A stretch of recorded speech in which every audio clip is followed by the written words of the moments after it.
नमस्कार, study IQ IAS Hindi में आप सभी लोगों का बहुत बहुत स्वागत है। मैं विरद एक बार समक्ष आपके फिर से हाजिर हुआ हूँ हिस्ट्री ऑन मैप की नेक्स्ट सीरीज को लेकर के।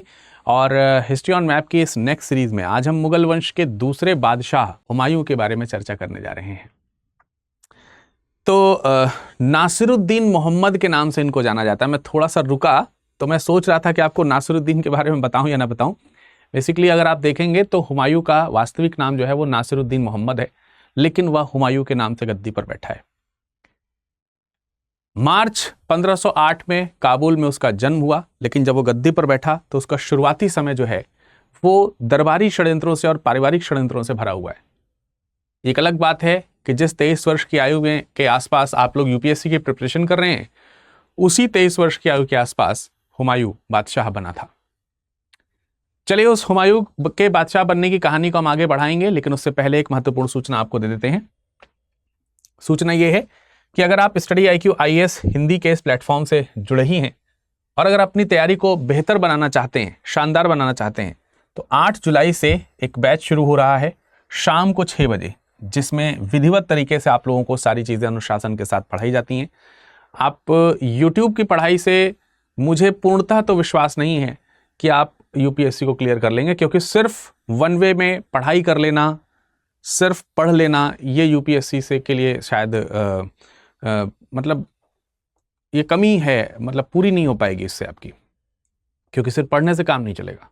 संपूर्ण नहीं है अपने आप में ये चीज़। बहुत सारी चीज़ें इसमें आपको चाहिए होती हैं। इसके डिटेल डिस्कशंस चाहिए होते हैं, इफ्स एंड बट्स चाहिए होते हैं, क्वेश्चंस की प्रैक्टिस चाहिए होती है, और एक डेडिकेशन होना चाहिए ऐसा जो निरंतर आपके पास तक पहुंचे। तो इसलिए ये सारे बैचेस होते हैं। P2I यानी कि प्रीलिम से लेकर के इंटरव्यू तक हम आपकी पूरी सहायता करेंगे। न्यू सीजन का बैच 2 जो है वो लॉन्च हो चुका है। हिंदी में पॉलिटी विषय के साथ में आप देख रहे हैं कि इसकी शुरुआत हो रही है, और इसमें मैं आपको इतिहास भी पढ़ाऊंगा। अब इसमें जितनी भी फैसिलिटी आप सोचते हैं कि होनी चाहिए वो सारी फैसिलिटी है, सिवाय एक के इसमें मुख्य परीक्षा में पूछे जाने वाला जो वैकल्पिक विषय है उस वैकल्पिक विषय को इंक्लूड नहीं किया गया है, क्योंकि वो सबके अलग होते हैं। ये कॉमन सा अंडरस्टूड होना चाहिए आपको पॉइंट। बाकी सारी चीजें, कुछ भी ऐसी चीज जो आपको पढ़ाई के लिए जरूरी हो और वो ना मिल रही हो इसमें, ऐसा नहीं है। सब कुछ इसमें मिल रहा है, और ये मात्र 27,999 में। यहां तक कि अलग से प्रीलिम्स और अलग से मेंस की स्पेशल तैयारी के लिए आपको क्लासेस भी मिलेंगी, वो भी निःशुल्क आवासीय सुविधा के साथ, अगर आप प्रीलिम्स क्वालिफाई करते हैं तो। मेंस के लिए और प्रीलिम्स के लिए अलग से SIP बैच आपको मिल रहा है, सक्सेस इन प्रीलिम्स, CSAT भी मिल रहा है, करंट अफेयर्स भी मिल रही हैं, सब कुछ मिलेगा इसमें। ठीक है, चलिए लेक्चर की शुरुआत करेंगे। लेक्चर की शुरुआत हम करेंगे हुमायूं के बारे में पढ़ते हुए, और उसके लिए हमें मैप बनाना आवश्यक है। दक्षिण भारत के मैप की कोई खास आवश्यकता है नहीं, लेकिन अधूरा लगता है दक्षिण भारत का मैप यदि करना बनाया जाए। उत्तर भारत में निश्चित सीमाएं नहीं बनाई जा सकती हैं इन समयों में। जो वर्तमान निश्चित सीमाएं हैं वो आपको नहीं देखने को मिलेंगी। रीजन बिहाइंड की उस समय ऐसी सीमाएं बार बार बदलती रहती थी, तो हम वहाँ पर एक भौगोलिक क्षेत्र को तकरीबन नदियों इत्यादि के माध्यम से दिखाने का प्रयास करेंगे। चलिए शुरू से शुरू करते हैं। सबसे पहले मैपिंग। ठीक है, मान लेते हैं कि ये जो है आपका दक्षिण भारत का इलाका है, और आप सब लोग दक्षिण भारत तो बहुत अच्छे से अब बनाने ही लगे होंगे, तो इसमें कोई दो राय नहीं है, आप आसानी से बना लोगे, है ना। तो दक्षिण भारत में इस तरीके की एक आपको आउटलाइनिंग बनानी है। अब तत्कालीन समय में आप देखेंगे कि कुछ इस तरीके से इधर सिंध की तरफ का इलाका है। उत्तर भारत के उस सीमा को दिखाने के लिए आप थोड़ा नदियों का प्रयोग कर सकते हैं, तो उसमें आप सिंधु नदी का प्रयोग कर लीजिए। मोटे मोटे तौर पर आप सतलज नदी का प्रयोग कर लीजिए। तो झेलम, चिनाब, रावी, ब्यास, ये सारी नदी इसी के अंदर यहाँ पर आपको मिल जाएंगी। इस तरफ के हिस्से के लिए आप गंगा नदी का जो ड्रेनिंग एरिया है वो आप बना लीजिए, और यमुना नदी, हाँ यमुना नदी, ये दो नदियां जो हैं आपको यहाँ से जाती हुई देखने को मिल जाएंगी। ठीक है, तो आप इस तरीके के एरियाज जो हैं वो यहाँ पर लोकेट कर सकते हैं। ये सतलज जो है वो तकरीबन यहीं से निकलती है एकदम, और यहाँ पर आकर के मिलती है। यहाँ से ही आप कहीं से जो है निकाल करके आप ब्रह्मपुत्र को बना सकते हैं, तो बना दीजिए, और गंगा ब्रह्मपुत्र यहाँ पर आकर के मिल जाते हैं। तो ये तो मैंने एक एरिया मोटे मोटे तौर पर बना दिया। अब आपको इसमें एग्जैक्टली नॉर्दर्न जो मैप है वो हम नहीं देख पाते हैं, वो एक अलग बात है। इतने से लेकिन काम आपका चल जाएगा। तो मोटे तौर पर हमने एक आपको मैप यहाँ पर बना के दे ही दिया है। मैं आपको बता रहा हूं कि हम लोग यहाँ पर लगातार हिस्ट्री ऑन मैप पढ़ रहे हैं। तो ये जो सेशन है ये हिस्ट्री ऑन मैप है, और हिस्ट्री ऑन मैप में आज हम पढ़ रहे हैं मुगल वंश में, मुगल वंश जो है इसमें हुमायूं को, हुमायूं। और आगे बढ़ने से पहले मैं हमेशा की तरह आपको बता देता हूं कि भाई हमारा जो कोड है वो कोड है विरद लाइव, तो आप इसको जरूर लगाया कीजिए, VIRADLIVE। ठीक है, देखिए ये क्लास आप पढ़िए, आपके बेसिक्स तैयार हो जाएंगे, लेकिन मैं आपको कहूंगा कि आप लोग P2I बैच में जरूर एडमिशन लीजिए, और वहीं पर ये विरद लाइव कोड का इस्तेमाल आप कर सकते हैं, ये आपके बहुत काम आएगा। ठीक है, चलिए तो शुरू से शुरू करते हैं। जैसा कि मैंने बताया कि 1508 में इन महोदय का जन्म जो है वो काबुल में हो रहा है। तो इनका जन्म कहाँ हो रहा है? इनका जन्म हो रहा है काबुल में। काबुल वर्तमान भारत की सीमा में तो है नहीं, समथिंग हियर वेयर आप मान लीजिए कि यहां कहीं पर काबुल है। ठीक है, ये काबुल है। अगर यहां पर काबुल है तो यहीं कहीं आसपास इनका आपको जन्म होते हुए दिखाई देगा। तो जैसा कि मैंने बताया कि शुरुआत में कुछ षड्यंत्र होते हैं, लेकिन जब ये गद्दी पर बैठे तो इनके 4 भाई हैं, कामरान, अस्करी, हिंदाल और ये स्वयं। ये चारों भाइयों में शासन जो है वो बंटता है, जिसमें से काबुल, कांधार, सिंध और पंजाब का इलाका जो है इन्होंने अपने एक भाई को दिया है जिसका नाम है कामरान। तो कामरान जो है ये इलाका पाता है कौन कौन सा? काबुल, कांधार, इसके अलावा दक्षिण में सिंध का इलाका, और उत्तर में, उत्तर पूर्व में हम कह सकते हैं, वहां से पूर्व ही कहलाएगा वो, तो वहां ये इलाका है। जैसे काबुल है यहां पर, ठीक है, आप यहां पे कांधार देख सकते हैं, यहां कहीं पर कांधार है। इधर का एरिया जो है आपको ये सिंध का एरिया दिखाई देगा, ये सिंध का प्रोविंस है। ठीक है, ये एरिया पूरा आपको सिंध का देखने को मिलेगा, और इधर ये आपका पंजाब एरिया, ये आपका एरिया कौन सा है? पंजाब। तो ये जो पूरे एरियाज हैं, इन एरियाज को दिया गया किसको? कामरान को। तो ये इसका एक भाई हुआ। इसके बाद में एक और भाई है जिनका नाम है अस्करी। अस्करी को जो एरिया दिया गया वो इधर गंगा नदी के आसपास का है, जिसमें संभल का एरिया इनको प्राप्त होता है। संभल मान लेते हैं कि यहां कहीं पर संभल है, संभल, इधर का एरिया इनको प्राप्त हुआ है, संभल का। ठीक है, तो ये एरिया आप यहां पर नोट कर लेंगे। एक और भाई है जिसका नाम है हिंदाल। हिंदाल, हिंदाल को अलवर का क्षेत्र दिया गया है, अलवर। तो आपको अलवर जो है वो यहां कहीं देखने को मिल जाएगा। ठीक है, इस जगह पर कहीं पर, और आगे बना सकते हो आप, इस जगह पर कहीं पर आपको अलवर, ये क्षेत्र आपको देखने को मिलेगा जो इनको मिला है। और बाद में अगर हुमायूं की बात करें तो शेष जो दिल्ली और उसके आसपास का इलाका है, ठीक है, दिल्ली और आसपास का जो इलाका है वो इलाका आपको देखने को मिलता है हुमायूं को। तो यहां मान के चलिए कि सपोज जो है वो यहां कहीं आपका दिल्ली है। ठीक है, तो दिल्ली का और उसके आसपास का इलाका जो है वो किसको मिला है? वो इलाका मिला है आपको, यानी कि हुमायूं को। तो ये तो शुरुआती बंटवारे हैं जो मैंने आपको दिखाया। तत्कालीन समय में एक गुजरात के शासक हुआ करते थे जिनका नाम था बहादुर शाह। अब ये नाम यहां पर लिखना जरूरी है, उसका कारण यह है कि गुजरात के शासक जो बहादुर शाह हैं उनको अफगानियों की सहायता प्राप्त है और अफगानी उन्हें अपना नेता मानते हैं, और जो जितने भी मुगल विद्रोही हैं उन सब को लीड करने का काम ये बहादुर शाह करते हैं। तो ये कहां के शासक हैं? ये आपके गुजरात के शासक हैं। ये कहां के शासक हैं? गुजरात के। ठीक है जी, तो ये गुजरात के शासक हो गए। इनको जो है तमाम सारे जो अफगानी शासक भारत में इस समय रह रहे हैं, अफगानी वंश के जो लोग रह रहे हैं, उन्होंने इनवाइट किया और उनसे कहा कि भाई आप जौनपुर में आकर के सुल्तान बनिए। तो इधर कहीं आपको जौनपुर देखने को मिलेगा, यहां कहीं ये इलाका आपका जौनपुर का है सपोज। तो इनसे कहा गया, इनसे अफगानियों ने रिक्वेस्ट करी कि आप जौनपुर के सुल्तान बनिए, जौनपुर के सुल्तान बनने का यहां पर रिक्वेस्ट किया गया है। किसके द्वारा? अफगानियों के द्वारा किया गया है। और इन सब चीजों से मोटिवेट ये होकर के ये विद्रोही बनते हैं मुगलों के।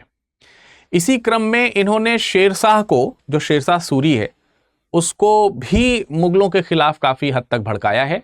इससे पहले मैं आपको याद दिला दूं कि बाबर के समय में शेरशाह सूरी ने बाबर का एक युद्ध में साथ दिया था। कल मैंने इसके बारे में बताया था। अगर आपने कल का वीडियो देखा है तो मुझे कमेंट सेक्शन में कमेंट करके तुरंत बताइए कि शेरशाह सूरी जो है वो कौन से युद्ध में बाबर का साथ देता है, जिस युद्ध में साथ देने के बाद बाबर ये पहचान जाता है कि ये इसके अंदर शासक बनने के गुण हैं, इसके अंदर बादशाह बनने के गुण हैं। कहता मस्तक पर मैंने इसके बादशाह लिखा देखा है। कहने का मतलब एक जुमला टाइप का ही है, लेकिन इसका अर्थ यही हुआ कि इसके अंदर बादशाह बनने के गुण हैं। ये बाबर पहचान गया था। चलिए अब हम इन प्रारंभिक जानकारियों के बाद इसी मैप को आगे बढ़ाएंगे और इसी मैप में हम आपको यह समझाने का प्रयास करेंगे कि आखिर कौन कौन से अभियान जो हैं वो किए हैं शुरुआत में हुमायूं ने। ठीक है, तो आइए इनके जो अभियान हैं उन अभियानों के ऊपर थोड़े से चर्चा कर लेते हैं। इनके जो शुरुआती अभियान हैं, इन अभियानों की चर्चा की जाए। कौन कौन से अभियान हैं इनके, इसके ऊपर एक डिस्कशन किया जाए। सबसे पहले 1531 में 1531 में कालिंजर अभियान, यह बहुत इंपॉर्टेंट है। तकरीबन यहां कहीं आपको कालिंजर जो है वो जगह देखने को मिलेगी, कालिंजर। तो पहला अभियान जो है इनका आपको कालिंजर का अभियान देखने को मिल रहा है। यहां पे चंदेल शासक हुआ करते थे जिनका नाम था प्रताप रुद्रदेव। प्रताप रुद्रदेव ये चंदेल शासक हुआ करते थे और ये चंदेल शासक जो है ये पराजित हुए। ठीक है, ये पराजित हुए और इसका मतलब हुमायूं को यहां पर प्रारंभिक विजय देखने को मिलती है। 1532 में एक और युद्ध लड़ा गया है। 1532 में एक और युद्ध लड़ा गया है जिसको दोराहा या इसको दौराई, ऐसे कई सारे नामों से इसको जाना जाता है। दौराई, दोराहा, दोहरिया या फिर दादरा का युद्ध भी बोलते हैं। सब एक ही युद्ध है। बेसिकली ये जो जगह है ये गोमती नदी के पास में जो दोआब रीजन है वहां पर पड़ता है। ठीक है, तो ये दोराया का युद्ध है। ठीक है, यहां कहीं पे आप मान लीजिए कि दोराया है। ठीक है, दोराया का युद्ध है और ये जो युद्ध है इसमें हुमायूं से युद्ध होता है, लेकिन दो कंबाइंड आर्मी का। उसमें महमूद लोदी हैं, महमूद लोदी और जो शेर शाह सूरी हैं, शेर शाह सूरी जो हैं, ये दोनों लोग मिल करके एक कंबाइंड आर्मी बनाते हैं और इनका युद्ध हुमायूं से होता है। इसमें हुमायूं जो है वो क्या हो जाते हैं, विजेता होते हैं और ये पराजित होते हैं। तो शुरुआत में आप देखेंगे कि शेरशाह सूरी हुमायूं से क्या हुआ है, पराजित हुआ है। ठीक है, तो ये एक इंपॉर्टेंट चीज है जो आपको ध्यान रखनी है। इसके बाद 1935 में एक और इसकी कैंपेनिंग हुई है थोड़ा साउथ वेस्ट की तरफ। 1539 के आसपास, 1539 के आसपास, 1535 के आसपास, माफ कीजिएगा, 1535 के आसपास। 39 में तो हम थोड़ा ज्यादा आगे निकल गए, अभी 39 की बात करेंगे। 1535 के आसपास। तो इसमें जो इधर गुजरात वाला इलाका है, इसके आगे पूरब की तरफ जो मालवा इलाका पड़ेगा, यहां पर इन्होंने जीत हासिल करी है। तो ये गुजरात है, यहां पे आप मालवा मान सकते हैं कि ये मालवा का क्षेत्र है। ये पूरा एरिया इधर, ये पूरा एरिया इधर, ये इधर। पॉइंट जरूर लिख लें, लेकिन उसके आसपास के एरिया जो है इंपॉर्टेंट है। तो इन्होंने मालवा और गुजरात इसको जीता है। और यहां पे प्रभाव जो है अक्सर मैंने बताया कि बहादुर शाह का हुआ करता था। बहादुर शाह मुगलों के विरोधी हुआ करते थे। तो बहादुर शाह इसमें पराजित हुए हैं। बहादुर शाह जो है इसमें क्या हुए, पराजित हुए। जब बहादुर शाह पराजित हुए तो ये गुजरात की तरफ, पश्चिम की तरफ गए और यहां पर ये पुर्तगालियों से मिले, पुर्तगालियों के पास। ये पुर्तगालियों के पास भाग करके जाते हैं सहायता मांगने के लिए, ठीक है। लेकिन पुर्तगालियों ने इन्हें 1537 में इनको जो है पानी में डुबा करके मार डाला, तो इनकी डेथ हो गई 1537 के आसपास बहादुर शाह की। इसके बाद हुमायूं जो है वो गुजरात के पास में एक चंपानेर का दुर्ग है, उस दुर्ग को घेरता है। चंपानेर या चांपानेर दुर्ग, इसके ऊपर घेराव डाला है और ये आपको यहां कहीं पर चंपानेर देखने को मिल जाएगा, चंपानेर, ठीक है। इसके ऊपर उसने घेराव किया है। और ये जो बहादुर शाह हुआ करते थे, इन्हीं का एक तोपची हुआ करता था रूमी खां। रूमी खां इसमें पराजित हुआ है। रूमी खां इसमें क्या हुए, पराजित हुए। रूमी खां इसमें क्या हुए, पराजित हुए। और जब रूमी खां इसमें पराजित हुए तो रूमी खां जब इसमें पराजित हुए तो इन्होंने बाद में अधीनता स्वीकार कर ली, अधीनता स्वीकार की, ठीक है। चंपानेर दुर्ग में उन्होंने क्या कर ली, इसको पराजित किया है, अधीनता स्वीकार कर ली। और इस पूरे एरिया को, ये मालवा, गुजरात, चंपानेर वाला जो इलाका है, जब ये जीत गए तो इस पूरे एरिया को इन्होंने अपने भाई अस्करी को दे दिया। किसको दे दिया, अस्करी को। अब देखिए अस्करी को पहले कौन सा इलाका मिला हुआ था, ये आपको संभल वाला इलाका आपको मिला था, ये वाला। लेकिन उसके बाद इनको ये इलाका भी यहां पर जीत करके दे दिया गया है, ठीक है। अब यहां पर इस तरफ के इलाके जब जीत लिए गए तो काफी हम कह सकते हैं कि भाई चलो ठीक है, थोड़ा एक्सटेंशन हुए हैं। लेकिन इस क्रम में आपको एक बात ध्यान रखना है कि इनका आगे एक युद्ध होगा जो कि शेरशाह सूरी के साथ होगा। किसके साथ होगा, शेरशाह सूरी के साथ में। तो अब शेरशाह सूरी के साथ में कौन सा युद्ध हो रहा है, आइए उसके ऊपर एक नजर डाल लेते हैं, ठीक है। शेरशाह सूरी के साथ कौन सा युद्ध हो रहा है उसके ऊपर भी एक नजर डालना जरूरी है। तो ये आपको कुछ कैंपेन्स तो दिख ही गए होंगे। शेरशाह सूरी के साथ में एक युद्ध आपने पहले देखा हुआ है। अगर हम शेरशाह सूरी की बात कर रहे हैं, शेरशाह सूरी की बात कर रहे हैं, तो ये शेरशाह सूरी पहले शेर खान के नाम से जाने जाते हैं, शेर खान के नाम से। लेकिन जब ये हुमायूं को पराजित करेंगे तब ये शेरशाह कहलाएंगे। अगर आप देखते हैं तो बाबर ने पहले, मैंने आपको बताया कि बाबर ने पहले ही आगाह किया था। और फिर 1532 में अभी आपने देखा कि दोराहा का युद्ध हुआ, इसमें शेरशाह पराजित हुआ है। शेरशाह पराजित हुआ है किसमें, दोराहा के युद्ध में।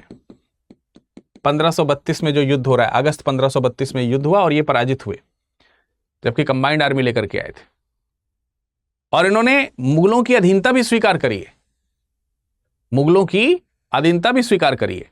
और उस समय शेरशाह सूरी का एक बेटा हुआ करता था कुतुब खान, उसको जो है इन्होंने जमानत के तौर पर रख भी लिया है। तो ये एक शुरुआती विजय आपको हुमायूं की देखनी पड़ती है शेरशाह सूरी के ऊपर। एक विजय आपको और देखने को मिलेगी चुनार पर, चुनार दुर्ग पर विजय। विजय क्या मतलब, आक्रमण, एक कैंपेनिंग है। और चुनार जो है, चुनार पर भी 1532 में ही हमला हुआ है। और चुनार को कहते हैं पूर्वी भारत का प्रवेश द्वार। क्या कहते हैं, पूर्वी भारत का प्रवेश द्वार था मुगलों के लिए, प्रवेश द्वार, ठीक है। तो मान के चलिए कि तो चुनार आपको यहीं पर जौनपुर के पास में ही आपको मान के चलिए कि यहां कहीं चुनार मिल जाएगा। चुनार जो है ये पूर्वी भारत का, मैंने आपको कहा कि प्रवेश द्वार कहलाता है। चुनार के ऊपर आक्रमण हुआ और 1532 में आक्रमण किया गया, लेकिन यह प्रयास असफल रहा, असफल प्रयास रहा। हालांकि चुनार दुर्ग के ऊपर विजय हासिल हुई, लेकिन यह विजय काफी बाद में 1538 में, 1538 में यहां पर इनको सफलता मिलती है। और यह सफलता जो आपको यहां पर मैंने नाम बताया था ना, रूमी खान, जिनको पराजित किया था इन्होंने पहले, उसी रूमी खान ने इनकी सहायता करी और रूमी खान की सहायता से ही ये ये तोपची हुआ करते थे, उन्हीं की सहायता से ही ये इन्होंने दुर्ग को कब्जे में किया, इस दुर्ग को प्राप्त किया किसी तरीके से। ठीक है, तो ये चीज आपको एक इंपॉर्टेंटली याद रखनी है।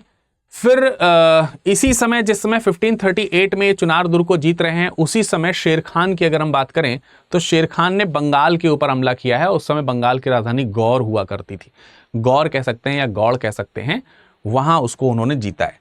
तो 1538 में ही, 1538 में आप देखेंगे कि शेरशाह सूरी जो है, शेरशाह सूरी ने क्या किया है, गौड़ पर विजय हासिल की है। गौड़ ये बंगाल की क्या है, बंगाल की राजधानी है। ठीक है, तो आप मान के चलिए कि समथिंग यहां कहीं ये गौड़ है, गौड़ बंगाल। ठीक है, तो बंगाल वाला जो हिस्सा है उसको शेरशाह ने विजित किया, शेरशाह ने। लेकिन शेरशाह के पास ये ज्यादा दिन तक रुक नहीं पाया। हालांकि खजाने के ऊपर कब्जा करके इसको जो है रोहतासगढ़ का किला है वहां पर छुपा दिया था। बाद में 1539 में हुमायूं ने क्या किया, गौड़ को जीत लिया। इस गौड़ को 1539 में क्या किया, हुमायूं ने जीता। ठीक है, तो ये वाला जो पोर्शन है ये किसके पास में आ गया, ये हुमायूं के पास में आ गया। तो ये एक पॉइंट हुआ जो आपको ध्यान रखना है। उसके बाद एक इंपॉर्टेंट युद्ध है जो आपको देखने को मिलेगा, जिसको हम लोग कहेंगे बैटल ऑफ चौसा, चौसा का युद्ध। इसको आप क्या कहेंगे, चौसा का युद्ध। ये महत्वपूर्ण है, चौसा का युद्ध, बैटल ऑफ चौसा। ये 1539 में 1539 में लड़ा गया और ये इंपॉर्टेंट युद्ध है बिटवीन शेरशाह सूरी या शेर खान एंड हुमायूं। चौसा जो है वो गंगा और कर्मनाशा नदी के बीच में है। और इस युद्ध में अगर आप देखेंगे, जिसमें शेरशाह जो है वो विजित होता है, शेरशाह जो है वो क्या हुआ, ये विजित हुआ। और इस युद्ध में हुमायूं हारा, हुमायूं हारा। हारने के बाद इन्होंने अपना घोड़ा जो है वो गंगा में उतार दिया, गंगा में उतार दिया और ये डूबने लगे। ठीक है, ये जो है डूबने लगे। तो उस समय यहां पर एक भिश्ती ने, एक मतलब नाविक जाति होती है भिश्ती जिसको बोलते हैं, तो एक भिश्ती ने इनको बचाया, निजाम नाम था उसका। तो निजाम नाम के भिश्ती ने इनको बचाया। बाद में इन्होंने निजाम से परमिशन, निजाम से जो है उसको बोला भी कि मैं तुम्हें आधे दिन का बादशाह बनाऊंगा। तो जब दोबारा आगे देखेंगे आप 1555 में ये दिल्ली को जीतेंगे, तो इन्होंने भिश्ती को, वो जो निजाम जो था, उसको आधे दिन का बादशाह भी बनाया, क्योंकि उसने जान बचाई थी। फिर बात आती है कन्नौज की, फिर बात आती है कन्नौज का युद्ध। तो कन्नौज में एक जगह पड़ती है जिसको बोलते हैं बिलग्राम। क्या बोलते हैं, बिलग्राम। जब ये हारा तो इसने अपने भाइयों से सहायता मांगी, अपने जो भाई थे उनसे सहायता मांगी। बड़ी सेना तैयार करी हुमायूं ने। सेना लेकर के 1540 में इन्होंने बिलग्राम में एक युद्ध किया, इसको बिलग्राम का युद्ध कहते हैं। लेकिन इसमें भी हुमायूं पराजित हुए, हुमायूं पराजित। और हुमायूं जब पराजित हुए तो एक निर्णायक लड़ाई हुई। यह युद्ध जो है वो एक प्रकार का निर्णायक युद्ध हुआ। ठीक है, तो आप कन्नौज में एक युद्ध लड़ते हैं, कन्नौज में एक युद्ध लड़ते हैं जिसमें आप क्या हो जाते हैं, हार जाते हैं। कन्नौज में हारने के बाद ये वहां से भाग करके आगरा जाते हैं किसी तरह। ठीक है, ये वहां से भाग करके आगरा गए, आगरा से दिल्ली गए, दिल्ली से ये सिंध की तरफ जा रहे हैं। रास्ते में एक आपको मालूम है कि एक जगह पड़ेगी जहां पर मेवाड़ जोधपुर वाला जो इलाका है, वहां पे राजा मालदेव हुआ करते थे, उन्होंने आमंत्रण दिया है, कुछ समय वहां रुके हैं। वहां से वो बैरम खान की सहायता से ईरान की तरफ निकल गए। तो आप देखेंगे यहां से फिर ये सिंध के इलाके में गए। ठीक है, थोड़े समय के लिए मारवाड़ में रुके हैं। ठीक है, मारवाड़ भी गए हैं, सिंध गए और सिंध से फिर ये निकल गए ईरान की तरफ। ईरान में शाह समफ हुआ करते थे। ठीक है, तो आप देखेंगे कि कन्नौज के युद्ध के बाद, कन्नौज युद्ध के बाद हुमायूं निर्वासित हुआ, हुमायूं निर्वासित हुआ और निर्वासित होकर, निर्वासित मतलब निकाल दिया गया देश से, निकलना पड़ा इनको अपने राज्य से, और ये फारस चले गए। फारस में उस समय शाह समफ हुआ करते थे, शाह समफ वहां हुआ करते थे और ये शिया थे। इन्होंने 2 शर्तें रखी कि एक तो आप शिया धर्म अपनाएंगे, शिया अपनाएंगे, तो हुमायूं ने शिया धर्म अपना लिया, सुन्नी हुआ करते थे हुमायूं। दूसरा कहा कि हमको एक एरिया जीत करके देना है जिसका कि नाम है कांधार, आप हमें कांधार जीत करके देंगे। तो उन्होंने कहा कि ठीक है, आप हमें सैन्य सहायता प्रदान करेंगे तो हम कांधार आपके लिए जीत करके देंगे। तो ये 2 चीजों में से एक चीज तो उन्होंने मानी। कांधार के ऊपर आक्रमण भी किया, ऐसा नहीं कांधार के ऊपर आक्रमण नहीं किया, 1545 में कांधार को जीता, 1545 में इन्होंने कांधार को जीत लिया, लेकिन इनको दिया नहीं शाह समप को वापस, शाह समप को वापस दिया नहीं। फिर उसने काबुल को भी जीत लिया, ठीक है। कांधार को जीतने के बाद ये जो काबुल एरिया आपको दिख रहा है, ये काबुल भी जीता, लेकिन ये भी नहीं मिला। और फिर यहां से उसके जीत का सिलसिला पुनः जो है वो चल पड़ा हुमायूं का, और वो 1555 में आगे जाकर के युद्ध को जीतते हैं। अब इस युद्ध में 2 युद्ध और इंपॉर्टेंट है। 15 मई 1555 में एक युद्ध होता है। तो मच्छीवाड़ा जो है ये आप कहाँ है पहले वो मैं दिखाऊंगा, लेकिन उससे पहले मैं ये जो एरिया है इसको थोड़ा सा क्लियर कर देता हूं, जिससे कि आपको आसानी से चीजें समझ में आ सके। देखिए ये पंजाब के पास में ही आपको ये मच्छीवाड़ा जगह दिखेगी, सरहिंद के पास में। तो मान के चलिए यहाँ कहीं सरहिंद है, ये आपका सरहिंद है, यहाँ पे सरहिंद आपको देखने को मिलेगा, और इसी के पास में ही आपको मच्छीवाड़ा देखने को मिलेगा, मच्छीवाड़ा। तो 1555 में 1555 की जब मैं बात कर रहा हूं, तो 1555 में मई 1555 की बात है, इन्होंने मच्छीवाड़ा का युद्ध लड़ा है और मच्छीवाड़ा का युद्ध इन्होंने जीता है।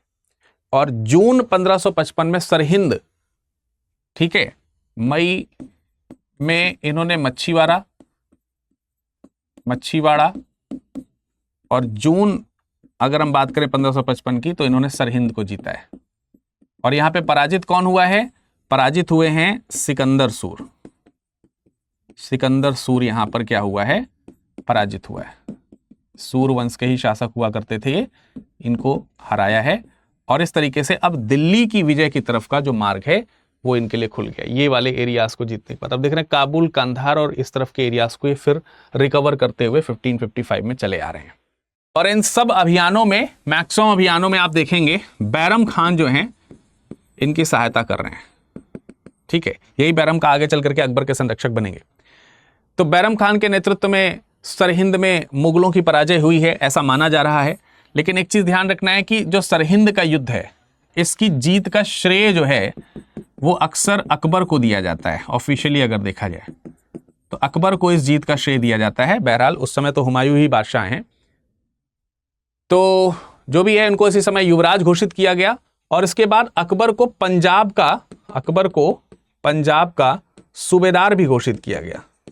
सूबेदार भी घोषित हुए और इनको जो है अकबर को युवराज भी घोषित किया गया। युवराज घोषित का मतलब अब अगले उत्तराधिकारी ये होंगे। फिर आगे चल करके जुलाई 1555 में, जुलाई 1555 में आप देखेंगे कि इन्होंने दिल्ली को प्राप्त कर लिया। इन्होंने क्या किया? दिल्ली को प्राप्त किया। तो ये आप एरियाज देख रहे हैं लगातार कि 1 by 1 ये किस तरीके से कॉन्करिंग करते चले जा रहे हैं। दिल्ली पर अधिकार किया। उसके बाद इनको जो है पंजाब वाला एरिया मिला है। पंजाब में मतलब लाहौर इन्होंने राजधानी बनाई है फिलहाल अपनी, और ये अपना दिल्ली से शासन कर रहे हैं। जो क्या नाम है, हुमायूं हैं। काम चलता रहा। लेकिन आपको मालूम है कि 1556 में सीढ़ियों से गिर करके, जनवरी 1556 में दीने पनाह दिल्ली के पास उन्होंने एक नया शहर बसाया था, इसी दिल्ली के पास में, दीने पनाह, ठीक है। यहीं पर उन्होंने एक लाइब्रेरी बनाई थी, शेर ए मंडल। इसी लाइब्रेरी की सीढ़ियों से गिर करके जनवरी 1556 में इनकी क्या हो गई? मृत्यु हो गई। तो ये एक चीज है जो आपको और याद यहां पर रखनी है। बहरहाल जिस समय ये दिल्ली के शासक बने उस समय सूरवंश इससे पहले शासन किया है कुछ समय तक। तो सूरवंश के अलग अलग जो सूबेदार हैं वो अलग अलग जगहों पर सूबेदारी संभाल रहे हैं। जैसे संभल और दोआब का जो ये रीजन है, संभल और यहाँ पर दोआब का रीजन है, ये वाला जो एरिया है इस एरिया को अगर आप देखेंगे तो इस एरिया को संभालने का काम उस समय, मैं अलग डिफरेंट कलर से लिख दूंगा यहां पर जिससे कि आपको इसी मैप में चीजें दिख जाएं। तो ये वाला जो इलाका है जिसको मैं बता रहा हूं कि संभल और दोआब वाला, ये इब्राहिम सूर के पास हुआ करता था। ये किसके पास हुआ करता था? इब्राहिम सूर, इनके पास हुआ करता था। जिस समय इनको शासन वापस मिला है 1555-56 के दौरान, उसकी बात कर रहा हूं। इसी समय आदिल शाह जो है वो पूर्वी जो इलाके हैं, जिनको आप कह सकते हैं कि जो चुनार तक का इलाका है, पूरा बिहार से लेकर के चुनार तक का जो इलाका है, ठीक है, बिहार से, यहां पर बिहार का लोकेशन आप देख लीजिए, ठीक है, तो बिहार से चुनार के आसपास का जो ये इलाका है, यहां पर आदिल शाह सूर का ये शासन आपको देखने को मिलेगा। इसी तरीके से बंगाल वाला जो इलाका है वो मोहम्मद खान सूर के पास है। ये वाला जो इलाका है ये मोहम्मद खान सूर जो है उनके पास में है। ये इलाका इनके पास में, इनके नेतृत्व में आपको देखने को मिलेगा, गौड़ वाला जो इलाका है। और मालवा वाला जो इलाका है, ये जो प्लेस है, ये जो है ये बाज बहादुर के पास में। किसके पास में है? बाज बहादुर, ठीक। और दिल्ली से आप जो है हुमायूं जो है ये दोबारा शासन कर रहे हैं। हुमायूं जो है यहां पर दिल्ली से दोबारा शासन कर रहे हैं। तो ये है भाई हुमायूं के समय की पूरी स्थिति जो मैंने आपको यहां पर मैप में दिखाई।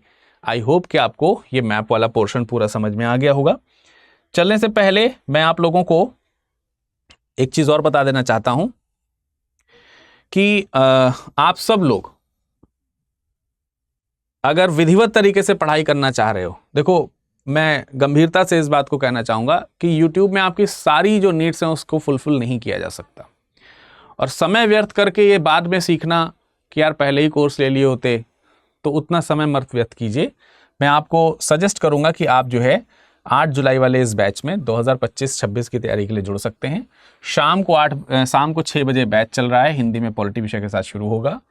न्यू सीजन का ये बैच 2 है जो आपको यहाँ पर शुरू होते हुए दिखाई देगा शाम को 6 बजे से। किसी भी बैच में आपको एडमिशन लेना है, विरद लाइव कोड का ही इस्तेमाल करना है। किसी प्रकार की कोई समस्या है तो आप मुझे बता सकते हैं, और बताने के लिए आप मुझे कांटेक्ट कर सकते हैं। कहां पर? virad.dube इस नाम से इंस्टा या टेलीग्राम पर, और इसी के आगे @studiiq.com लगा दीजिए, तो वहां पर भी आप हमसे संपर्क कर सकते हैं। ठीक है, तो चलिए फिलहाल आज इतना ही, और मैप में आज का जो समय है आपका वो यहीं तक रहेगा। मुलाकात करेंगे अगले सत्र में अकबर के साथ। तब तक के लिए धन्यवाद।